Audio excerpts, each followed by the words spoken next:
What is up, everybody? Welcome back to another video. In today's video, we have some big Detroit Lions news. The Lions are bringing in a general manager candidate for his second interview. They're flying him in tonight, which means he is a finalist for the job, and it will be in person. Also, the Lions have claimed a player off of waivers. So let's get it started. You know, I got to shout out DoseOfDion, man, because it was actually the first time I went live on YouTube. And, you know, guys don't know DoseOfDion. He put out a lot of good content for the Detroit Lions.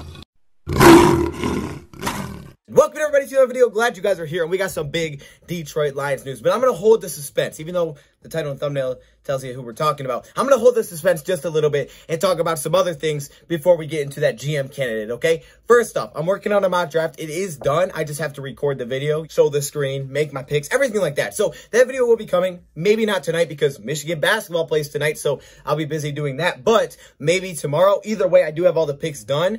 It's going to be interesting. I will say that it is the first round mock draft that is coming out soon. Not just for the Detroit Lions. It's for every NFL team. It was just a first round mock draft for the Lions. That'd probably be a pretty boring video. It'd probably be like 30 seconds long. So it's for every NFL team, but we'll see that soon. I just want to give you guys that quick announcement. Now, who have the Lions claimed off of waivers? Well, they have claimed a linebacker named Shaun Dion Hamilton. Now, you're probably like me saying, who in the world is that? Who's Shaun Dion Hamilton? Well, quick little background on who Shaun is. He is a linebacker that was with Washington, but he was now released. He has 1 year left on his deal, and the Lions have claimed him off of waivers. So he'll have 1 year left with the Detroit Lions. I'm sure in training camp, you know, this offseason, he'll compete with some other guys. Look, linebacker is a huge need for Detroit. The offseason comes around, probably after draft, things like that, he can compete with some other guys, because right now, you know, they're not practicing, but at that time, he could compete with some other guys, and we'll see if he's able to make the final roster. Obviously, that's a ways out, so we'll probably forget about it by then, but I do want to talk about him. He's a 6 foot, 235-pound linebacker that's only 25 years old. He was a 6th round pick in the 2018 draft. Now,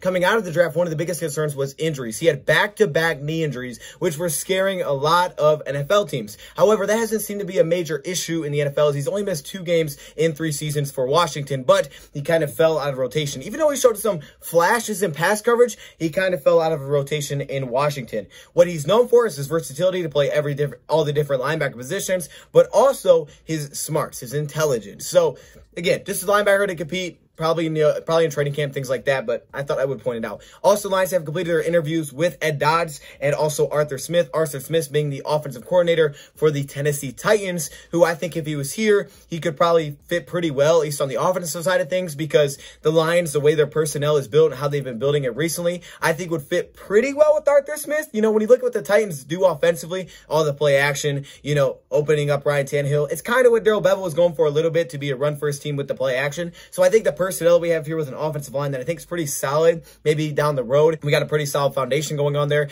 Now we just maybe need another running back, but you have your DeAndre Swift. So I don't think it would take too long to adjust for the personnel, but obviously as a head coach, there's a lot more questions than just how does the offensive personnel match up with the former offensive coordinator. And they have finished their interview with Ed Dodds. I don't know how that went. Maybe we'll get some information later on it, but they have finished that interview. But now let's get to the main news of the video, and it is about Brad Holmes. So Brad Holmes is flying in tonight to Detroit to have a second interview with the Detroit Lions, which means he's a finalist. The only other guy that we know that has done an interview with Detroit in person is George Patton, and we believe he is also a finalist. George Patton being the guy that works for Minnesota as the assistant general manager to Rick Spielman, Chris Spielman's brother. So he's interviewed in person as well. But now Brad Holmes is going back, and he's looking for his opportunity to be a first-time general manager as well. Brad Holmes currently right now is the director of college scouting for the Rams, and he's been there for over 18 years. But his story to get where he is pretty awesome. All right, it's inspiring, I should say. So let's talk about his story really quickly. He actually was a defensive tackle at North Carolina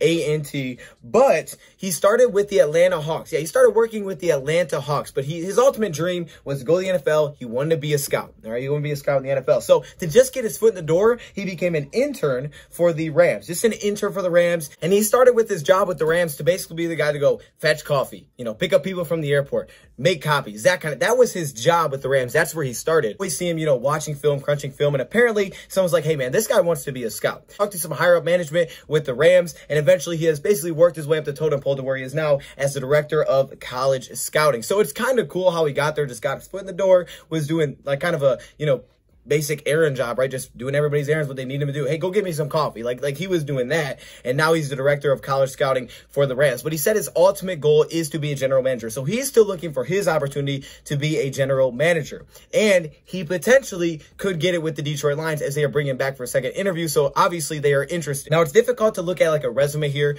to understand, okay, here's what he does well, here's what he doesn't do well. Because again, he's never been a GM and he's just kind of worked his way up through what the Rams have done. But clearly he's saying the right things in interviews because they're bringing him back. So I believe has had a second interview with the Atlanta Falcons as well. So they're another one of those teams that are in play for potentially bringing Brad Holmes as the next GM. I refer to the guy that if you want a young go-getter, that this is the kind of guy that you would bring in. Brad Holmes, a young general manager. He would be a very young general manager. I don't think he'd be the youngest ever, but he'd be a very young general manager if that's what he became. With the Rams, in their last really 4 years, the Rams have kind of picked it up. I mean, they brought in Shaun Dion. They've had some good drafts. They found Jared Goff in 2016. Next year, they bring in guys like Cooper Kupp. They drafted Aaron Donald. He was part of drafting Aaron Donald over Eric Ebron. You know, he was part of bringing in Jared Goff over Carson Wentz. It's difficult to see if there's patterns with how a guy drafts and how the team drafts because it depends really on the head coach and what they need. But one thing I have noticed is, one, they're not afraid to draft running backs. Todd Gurley, Cam Akers,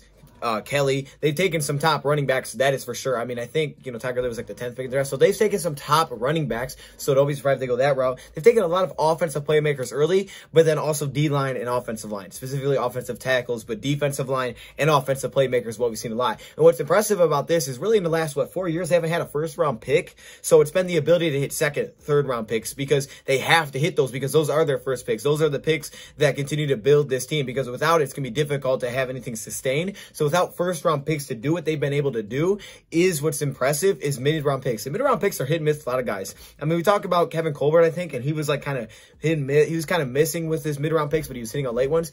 Mid-round picks are tough, but I think that's where you make your money because if you can hit on mid-round picks, you can find solid starters.